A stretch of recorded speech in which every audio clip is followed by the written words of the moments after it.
একান্ত যখন প্রয়োজন এই অসুর পুত্র তখন ব্রহ্মা বিষ্ণু মহেশ্বর তিন শক্তি একত্রিত করে তিন খণ্ড একত্রিত করে ভগবান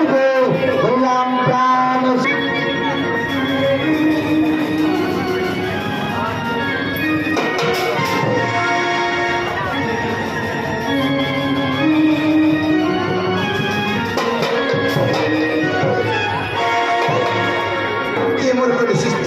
আমি তাদের সত্যিকারটা বলি যদি ব্রহ্মা তখন সে কিসের কারণ মায়ের কারণ মা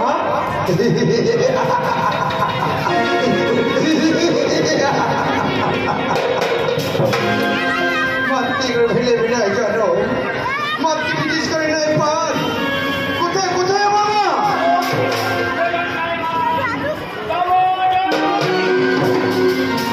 মরে মরে কি মাধুরী সত্যি কি মা জানি পুত্র আজ হতে আমি তোর জানি বলে জন্ম সাথে নামের প্রয়োজন জীবনের নাম নাম ছিল তোমার ঘরে না আসো সপ্ত ঘরে তিন খণ্ডে খণ্ডিত করে ফেলেছিল ধরনে সেই তিন খণ্ডকে একত্রিত করে পুনরায় দেবতার উপর তোমার কল্যাণকে সৃষ্টি তাই তোমার নাম দিলাম দেব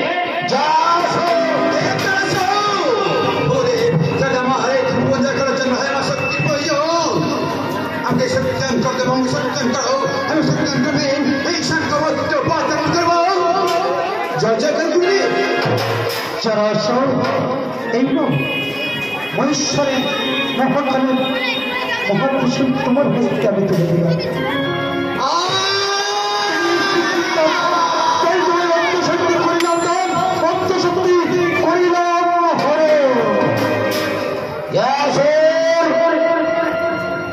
মহাকালের মহাদেশ্বর তুমি পেয়েছো কিন্তু স্বর্গমতবা ধারণ করার যেতে হয় মাতৃশক্তি ভুলে যাও যাও মাতৃশক্তি চেয়ে নাও ঠিক বলছে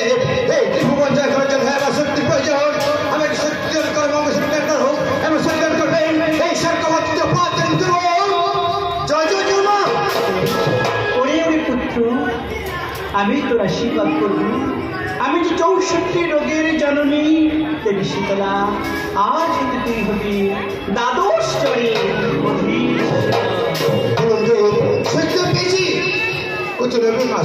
মায়ের দক্ষিণে করো অধিষ্ঠান তাই হতে অবজননী দক্ষিণে পেয়েছ বীর পুত্র জলাশয় তব মন আশা হয়েছে বিবরণ পিতা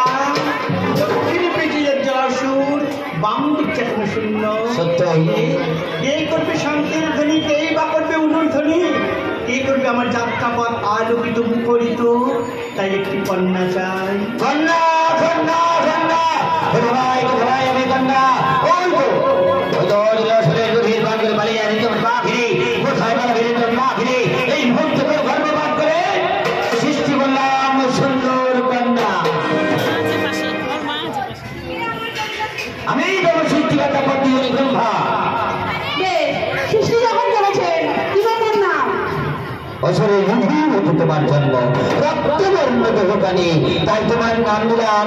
দাসী রক্তাবতী রক্তবতী মোর সৃষ্টি কিসের কারণ মায়ের কারণ মায়ের কারণ কোথায় আমার মা ওই সর্বজনের নাম তবে জননী মোর আশ্রয় কোথায় মায়ের নাম কি পিতা দক্ষিণে পিতাদের জলাশয় বাম পেটি কন্যা পিতা গো বলতে পারি আপনাদের সকলে দেবদেবীর আছে পাবো সত্যি আপনার কন্যা হয়ে আমি কি অত্যাচারে করবো না জননী ব্রহ্মার সৃষ্টি তুমি এর বড় ব্রজ করি গমন ওই যে এক ব্যাস কাশিতে হেড মুন্ড করে গঠন করেছে তপস্যা ওই গঠন জানেন করে তব করিলাম বাহ বেশ বেশ পিতা বেশ বাবু আমি পেয়েছি পিতা তবে বলতে পারেন পিতা আপনাদের সকলে দেখতে গেছে মূল মন্ত্র সত্যি তবে আপনার কন্যা হয়ে আমার কি থাকবে না কোনো মনমন্ত মনে বড় সাত জাগে সর্বপ্রথমে আপনি আমার জানে ভক্তির পুষ্পাঞ্জলি দিয়ে তুলে দেবেন এই সমাজে এইটা হয়ে কন্যার ভাই যেমন ভক্তের পুষ্পাঞ্জলি এইটা হয়ে কন্যার ভাই যদি ভক্তের পুষ্পাঞ্জলি নেই দেবতা সমাজ হবে বলেন কোনো এই পূজার পরিবর্তে দেব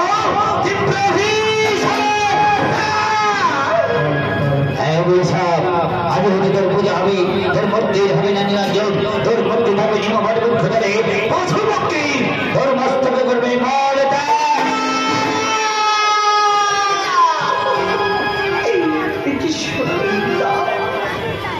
আমার পূজা হবে হবে না বিশাল পূজার পর আমার স্থান হবে বট বৃক্ষ সত্যই তবে শুনে পিতা আপনার এই তীব্র অভিশাপ আমি মস্তকে আশীর্বাদ হিসেবে আমার অভিশাপ সুকৌশলে তুমি আশীর্বাদে পরিণত করে মস্তক স্থান বুঝিয়াছি জনের ব্রহ্মার সৃষ্টি তাই আমার অভিশাপ ব্যক্ত করে আশীর্বাদে পরিণত করলে অবজানে অভিশাপ যখন আশীর্বাদ গ্রহণ করলে তখন দেব তবে তোমার ভাই ভক্তের পুষ্পাঞ্জলি তবে আমার কন্যার ভাই নয় ব্রহ্মার সৃষ্টি দেবী শীতলার ভাই দেব আমি ভক্তের পুষ্পাঞ্জলি যে মন্ত্র উচ্চার করে আর তোমার ভাই দেব আমি ভক্তের পুষ্পাঞ্জলি সেই মন্ত্র হবে তোমার পূজার